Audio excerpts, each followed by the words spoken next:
Anatomi sistem pencernaan manusia. Apa itu sistem pencernaan? Sistem pencernaan manusia atau sistem gastrointestinal terdiri dari organ dalam, saluran pencernaan, dan organ pelengkap. Saluran pencernaan adalah saluran yang memanjang dari mulut hingga ke anus.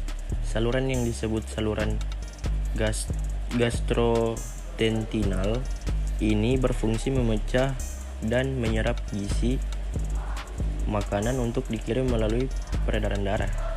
Organ-organ saluran pencernaan meliputi mulut, esofagus, kerongkongan, lambung, usus halus, usus besar, rektum, dan anus. Sementara itu, organ-organ pencernaan pelengkap adalah mulut, kantung empedu, kelenjar air liur, hati, dan pankreas. Setiap organ pencernaan manusia memiliki fungsi membantu menggerakkan makanan dan cairan yang dikonsumsi secara berurutan. Proses pencernaan, selain organ-organ besar, enzim pencernaan juga terlibat dalam proses memecah makanan menjadi molekul yang lebih kecil.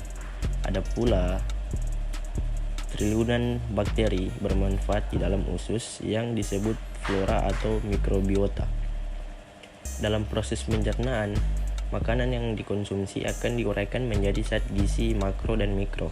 Zat gizi makro seperti karbohidrat, protein, dan lemak dibutuhkan dalam jumlah banyak, sedangkan zat gizi mikro seperti vitamin dan mineral dalam jumlah sedikit. Zat-zat gizi ini kemudian diserap dan disalurkan ke seluruh tubuh melalui sistem peredaran darah. Sementara itu, ampas makanan yang tidak lagi mengandung zat gizi akan dikeluarkan dalam bentuk feses. Kerja sistem pencernaan manusia dikendalikan oleh sistem saraf, peredaran darah, dan beragam hormon. Berikut anatomi saluran pencerna dan fungsi masing-masing organ penyusunnya. Yang pertama, mulut. Proses pencernaan dimulai dari mulut, tempat terjadinya pencernaan mekanik dan kimiawi. Gigi memotong makanan menjadi potongan-potongan kecil.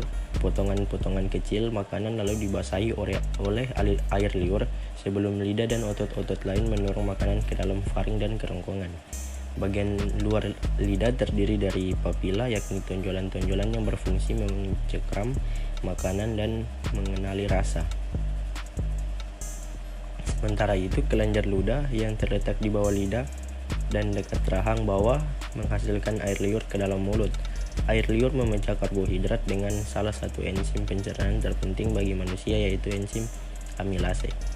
Gerakan lidah dan mulut mendorong makanan ke belakang tenggorokan. Yang kedua, ada kerongkongan atau esofagus.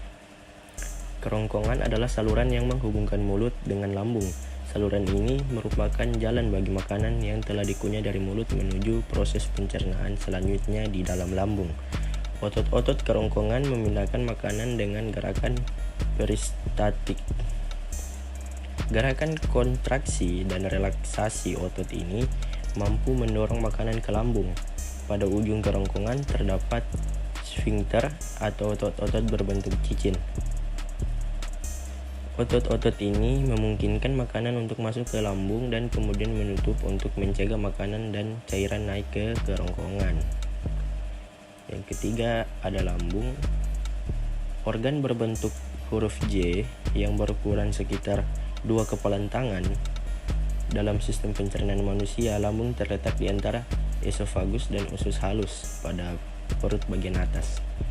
Lambung akan mencampur makanan dari kerongkongan dengan cairan pencernaan yang diproduksinya seperti asam dan enzim.